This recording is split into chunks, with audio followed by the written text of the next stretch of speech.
موضوعنا النهارده عن اشهر انواع انظمه التكييف السبليت اللي بتقابلنا في معظم المشاريع. السبليت عندنا منه نوعين رئيسيين في الانواع السبليت اللي بيبقى فيها التبييض فريون. عندنا ميني سبليت وعندنا نظام الفي ار اف، هنعرف الفرق ما بينهم في الفيديو دوت. او الانواع الرئيسيه من الاسبلت يونت عندنا 5 انواع هنشوفهم دلوقتي بالصور. اول نوع اللي هو الهاي وول تايب، تبقى الوحده الداخليه فيه معلقه على الجدار. تمام، تبقى وحده جداريه.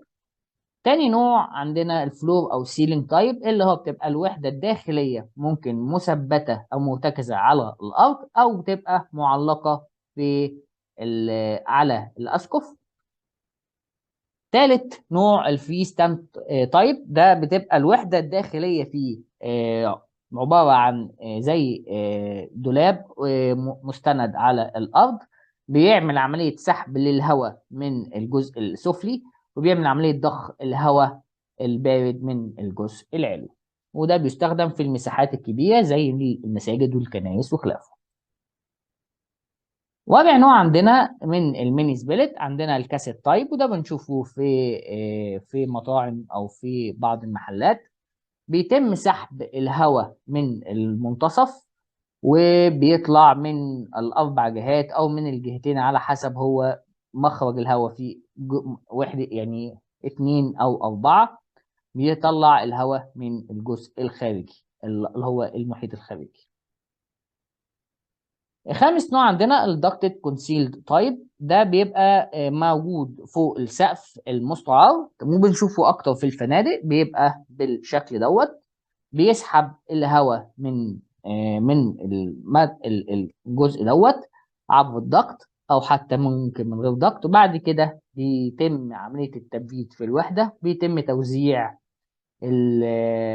الهواء من مخارج الهواء، وده بيبقى التبريد فيه تبريد فريون اللي هو الكونسيلد تايب.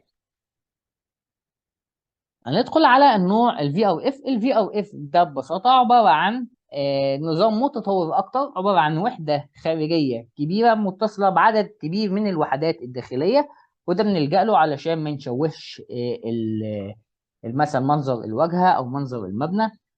تخيل لو انت عندك فندق، الفندق دوت كل اوضه فيها وحده خارجيه موجوده، فهي هتؤدي لتشوه المنظر. فاحنا بنأدي تجميع الوحدات دي في وحده كبيره، وعن طريق شبكه من مواسير الفريون بتوزع على الوحدات الداخليه بالمنظر ده. وحده خارجيه كبيره بتوزع على وحدات داخليه كتير. بكده نكون خلصنا حلقة النهاردة. شكرا جدا ليكم، واشوفكم ان شاء الله في موضوع جديد. كان معكم مهندس محمد ابو سمرة.